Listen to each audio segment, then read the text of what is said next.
நிறைய பேர் சொந்த தொழில் தாங்க இதில் பண்ணுவாங்க. அந்த சொந்த தொழில் பண்ணுறவங்களுக்கும் இந்த ஒரு 3 வருஷத்துக்கு ஒரு குறை வராது. யோகங்கள் நிறைஞ்சு வரக்கூடிய ஒரு தருணம் ரிஷபராசிக்கு தான் முழுமையாகவே இருக்குது.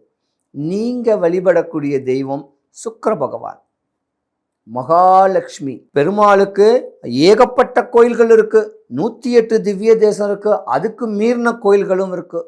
இருந்திருந்தாலும் வடபழனி முருகன் கோவில் வாசலில் ஒரு பெருமாள் கோயில் இருக்குது. அந்த பெருமாள் கோயிலுக்கு துளசி தானம் கொடுத்துட்டு அப்படியே சாமியை பார்த்துட்டு வெளியே வந்தீங்கன்னா ஒரு அரச மரம் இருக்கும்.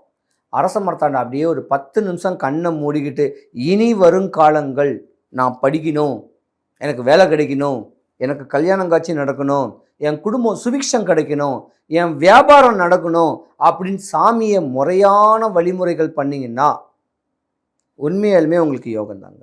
சனி பகவானுடைய பார்வை உங்கள் மேலே ஒரு சூப்பரான ஒரு பார்வை இருக்குது. இதுதான் யோகம். காற்றுள்ள போதே தூத்திக்கணும்னு சொல்லக்கூடிய ஒரு பழமொழி முதுமொழியே இருக்குது.